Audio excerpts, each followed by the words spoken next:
प्रेम मित्रों, जय श्री कृष्ण। मैं हूं आचार्य डॉक्टर विष्णु कुमार मिश्रा। काल निर्णय पर आपका बहुत बहुत स्वागत करता हूं, आपका बहुत बहुत अभिनंदन करता हूं। आज मैं इस विशेष कार्यक्रम पर आपसे संतान बाधा योग की चर्चा मैं करूंगा। इससे पहले भी मैं संतान के संदर्भ में वीडियो बना चुका हूं। यह विस्तृत रूप से संतान बाधा में कौन कौन से वजह आती है, किन वजहों से संतान सुख नहीं प्राप्त हो पाता, किन वजहों से संतान सुख में कमी आती है, आज मैं इस विषय पर आपसे विस्तृत चर्चा करूंगा।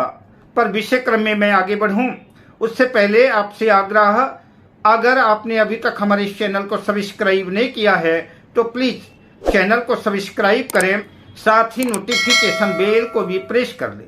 अगर आप अपनी या अपनों की जन्म कुंडली का बृहद प्रेडिक्शन कराना चाहते हैं, विश्लेषण कराना चाहते हैं, या कि उत्तम क्वालिटी के रियल राशि रत्न आदि प्राप्त करना चाहते हैं तो स्क्रीन पर फ्लैश हो रहे नंबरों पर आप हमसे संपर्क कर सकते हैं। आइए सीधा विषय क्रम में प्रवेश करते हैं। अगर जन्म कुंडली में पंचम भाव का स्वामी शत्रु राशि में स्थित हो, या फिर पंचम भाव का स्वामी सूर्य से अस्त हो, या कि पंचम भाव का स्वामी अपनी नीच राशि में स्थित हो, या कि फिर लग्न से पंचम भाव का स्वामी छठे, आठवें और 12वें भाव में स्थित हो, तो संतान बाधा योग बनेगा। अगर कुंडली में ऐसी स्थितियां हैं तो संतान सुख में कमी देखने को मिल सकती है, संतान प्राप्ति के क्षेत्र में बाधा उत्पन्न हो सकती है, मुश्किलें आ सकती हैं। मैं इस सूत्र को आपको समझाने का प्रयास करूंगा, पर इससे पहले एक और सूत्र की हम चर्चा आपसे कर लेते हैं। अभी तो हमने चर्चा किया पंचम भाव के स्वामी का, किंतु अगर पंचम भाव में कोई नीच का ग्रह बैठा हुआ है, कोई शत्रु राशि का ग्रह बैठा हुआ है, या कि कोई नीच राशि का या शत्रु राशि के ग्रह से पंचम भाव दृष्ट है, पंचम भाव पर या पंचमेश के साथ जन्म कुंडली के छठे, आठवें और 12वें भाव का स्वामी अगर स्थित है, तब भी जो है संतान सुख में कमी आएगी, या कि मुश्किलों का सामना करना पड़ेगा। बड़ी मुश्किलों के बाद संतान प्राप्ति के योग बन सकते हैं। अगर समय रहते इनका उपाय नहीं किया गया तो जातक संतानहीन रह सकता है, संतान सुख से वंचित रह सकता है। संतान बाधा कारक ग्रह जिस राशि में बैठा है उसके आधार पर निर्णय करके संबंधित देवता, वृक्ष, जीव, श्राप आदि किस कारण से बाधा हो रही है, उसकी अर्चना, वंदना, उपासना आदि करके उसके दोष का निवारण करके संतान सुख प्राप्त किया जा सकता है। पर आइए उससे पहले थोड़ा सा समझते चलें। पंचम भाव का स्वामी शत्रु राशि में स्थित हो, मान लीजिए मेष लग्न की कुंडली है और पंचम भाव में 5 नंबर लिखा हुआ है, यानी पंचम भाव पर सिंह राशि बनी है और सिंह राशि का स्वामी सूर्य है, पंचमेश सूर्य है। अब मान लीजिए कि पंचम भाव का स्वामी सूर्य मेष लग्न की कुंडली में जन्म कुंडली के 10वें भाव में मकर राशि में जाकर के स्थित हो गया। प्रथम दृष्टिया देखने में तो लगता है कि पंचमेश केंद्र में स्थित है, किंतु अगर कुंडली को गौर से देखें तो जन्म कुंडली का 10वां भाव पंचम भाव से छठा भाव कहलाएगा। जैसे पंचम भाव से गिनते हैं 1, 2, 3, 4, 5, 6, तो पंचम भाव से यह छठा भाव कहलाया। तो पंचमेश सूर्य जो अपने भाव से पंचम भाव से छठे भाव में स्थित है। जैसे जन्म कुंडली में लग्न से छठे, 8वें, 12वें का विचार करते हैं, ठीक उसी तरह से हम जिस भाव का विचार करते हैं उस भाव से भी जो है देखेंगे कि उस भाव का स्वामी छठे, 8वें, 12वें भाव में तो नहीं है। कुंडली में यह भी देखना होगा। तो हम जिस भाव का विचार करते हैं उस भाव को लग्न बना करके देखने से उत्तम परिणाम परिलक्षित होते हैं। अतः 10वें भाव पर स्थित पंचमेश सूर्य अपने पंचम भाव से छठे भाव में स्थित है। दूसरी बात, अपने शत्रु शनि की राशि में स्थित है, अतः संतान प्राप्ति के क्षेत्र में कठिनाइयां आएंगी। अगर जन्म कुंडली में पंचम भाव और पंचमेश सूर्य पर शनि, राहु, केतु आदि क्रूर प्राप्त ग्रहों की दृष्टियां हैं या युति हैं, तो फिर निश्चित रूप से संतान बाधा और जटिल हो जाएगी और संतान सुख से जातक कई बार वंचित रह सकता है। अगर जन्म कुंडली के नवम भाव और एकादश भाव में क्रूर ग्रह स्थित है, राहु केतु शनि आदि, तो पंचमेश सूर्य जो है दसम भाव में जो स्थित है वो पाप कर्तरी योग में भी आ जाएगा। तब भी जो है संतान प्राप्ति के क्षेत्र में कठिनाइयां आएंगी और संतान बाधा का योग बनेगा। मैंने आपके बीच में मेष लग्न की कुंडली का उदाहरण रखा है। मेष लग्न से मीन लग्न पर्यंत किसी भी लग्न की कुंडली हो सकती है। पंचम भाव का स्वामी अगर शत्रु राशि में स्थित है या सूर्य से अस्त है या कि पाप कर्तरी योग में है, उसके आगे पीछे जो है पाप ग्रह क्रूर ग्रह बैठे हुए हैं या कि पाप ग्रहों से पीड़ित है पंचमेश और पंचम भाव, तो संतान बाधा आएगी। संतान प्राप्ति के क्षेत्र में मुश्किलों का सामना करना पड़ेगा। वहीं अगर पंचम भाव और पंचमेश के आगे पीछे शुभ ग्रह बैठे हुए हैं, जैसे शुक्र बैठा हुआ है, गुरु बैठा हुआ है, शुक्ल पक्ष का चंद्रमा बलवान बैठा हुआ है, तो ये शुभ कर्तरी योग बन जाएगा। अगर शुभ कर्तरी योग बनता है, संतान सुख की प्राप्ति होगी सहजता में, और संतान भी उत्तम होगी और संतान से भी सुख प्राप्त होगा। तो जन्म कुंडली में शुभ कर्तरी योग जो है, शुभ योग उत्तम माना जाएगा और पाप कर्तरी योग निकृष्ट माना जाएगा। संतान योग में कठिनाइयां पैदा करेगा पाप कर्तरी योग। यद्यपि मेष लग्न की कुंडली में सूर्य दसम भाव में बैठा है तो हमने उसकी स्थिति आपके सामने रखी, लेकिन अगर वही सूर्य जन्म कुंडली के एकादश भाव में स्थित होता है तो शत्रु राशि में तो है, किंतु शत्रु राशि में होते हुए भी पंचमेश सूर्य अपनी सातवीं दृष्टि से पंचम भाव को देख रहा है। दसम भाव पर बैठा हुआ पंचमेश अपने भाव को भी नहीं देख रहा है। शत्रु राशि में तो है और एकादश भाव में भी कुंभ राशि में शत्रु राशि में है, लेकिन यहां से बैठा हुआ सूर्य अपने भाव को पंचम भाव को देख रहा है। दूसरी बात, भाव से पंचम भाव से केंद्र में हुआ, क्योंकि अगर हम जो है तो पंचम भाव को लग्न मानते हैं तो जन्म कुंडली का सप्तम भाव आएगा, केंद्र भाव कहलाएगा, तो यह योग बनेगा। लेकिन अगर मकर राशि में हम दसम भाव पर सूर्य को मानते हैं और लग्न बनाते हैं तो सूर्य छठे भाव में हुआ और सूर्य की पंचम भाव पर दृष्टि भी नहीं है, इसलिए दसम भाव पर संतान बाधा का योग बन रहा है।